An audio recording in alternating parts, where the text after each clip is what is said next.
time, the older and more aristocratic sciences like astronomy and physics had little use for statistics.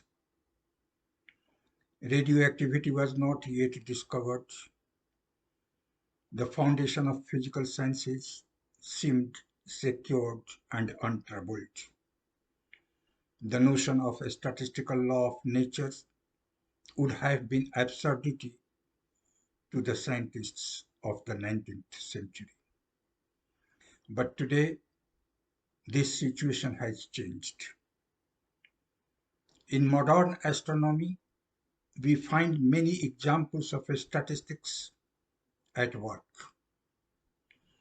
It is now known that tremendous energy of the sun is sustained primarily by a remarkable closed series of reactions among the atomic nuclei of the elements hydrogen, helium, carbon, nitrogen, and oxygen carried on the sun's interior, where the temperature is as high as 20 million degrees of centigrade. Each reaction takes place according to some statistical law. The changes in the energy of an atom, which occur when the atom gives out radiant energy in the form of pulse of light or absorbs radiant energy, take place according to statistical laws. In radioactivity, for example, when alpha particles are shot out of radium, the same is true. The number of particles shot out seems to depend only on the number of radium atoms present and follows statistical laws.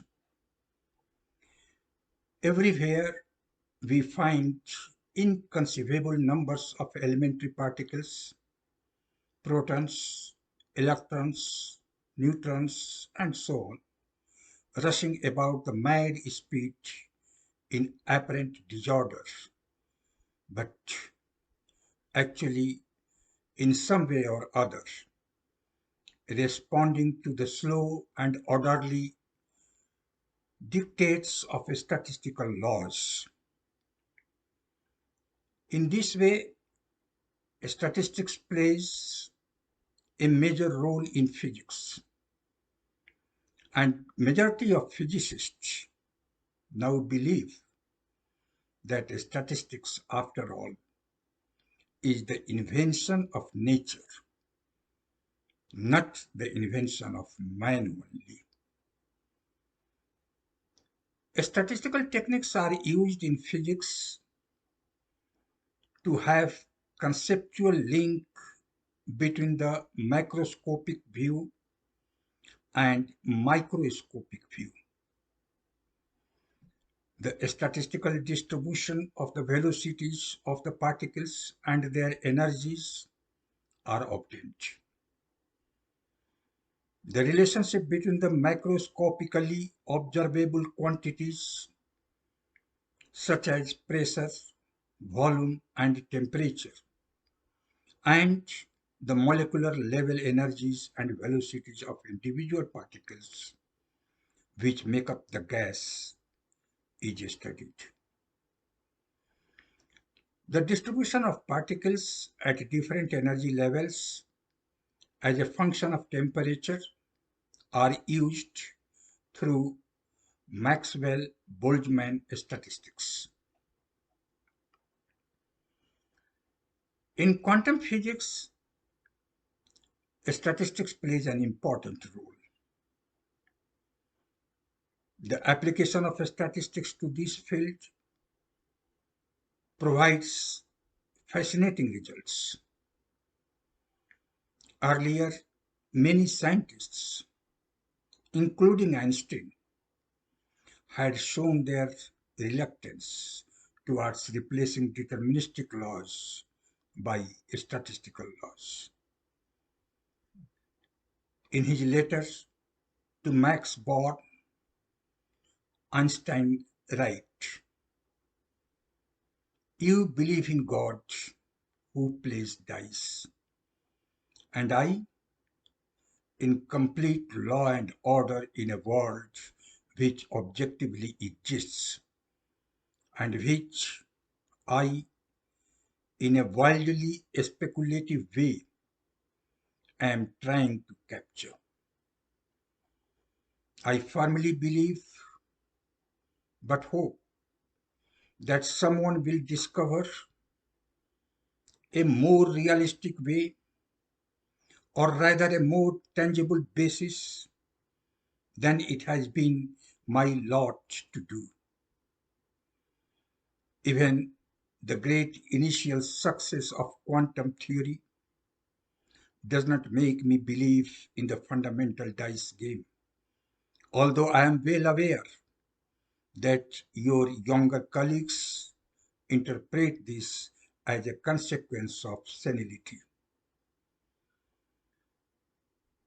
But it was surprising that Einstein accepted the chance behavior of molecules suggested by S.N. Bose, which gave rise to the famous Bose-Einstein theory.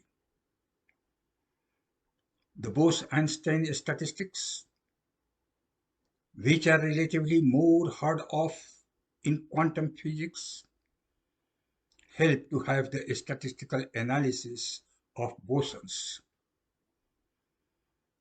Application of statistics to subatomic particles such as electrons, which obey the Pauli exclusion principle, provides the Fermi-Dirac statistics, which are used to describe the conductivity of metals and semiconductors, and has application in the development of solid-state electronics devices such as transistors and integrated circuits. The derivation of the path integral formulation of quantum physics can be have using statistics to describe random processes such as Brownian motion. Statistics has applications in the field of thermodynamics also. For example, temperature can be understood statistically as the average kinetic energy of atoms in a bulk material. The statistical approach to thermodynamics produces some useful insights and applications in apparently unrelated fields such as encryption, communications, and information theory through the development of an abstract concept of entropy as a measure of uncertainty in a random variable. Realizing the role of statistical methods in physics, Professor C.R. Rao has reported that Max Born, a well-known physicist, has once remarked, "We have seen how classical physics struggled in vain to reconcile growing quantitative observations with preconceived ideas on causality derived from everyday experience but raised to the level of metaphysical postulates, and how it fought a losing battle against the intrusion of chance. Today, the order has been reversed. Chance has become the primary notion. Mechanics, an expression of its quantitative laws, and the overwhelming evidence of causality, with all its attributes in the realm of ordinary experience, is satisfactorily explained by the statistical law of large numbers. Thank you.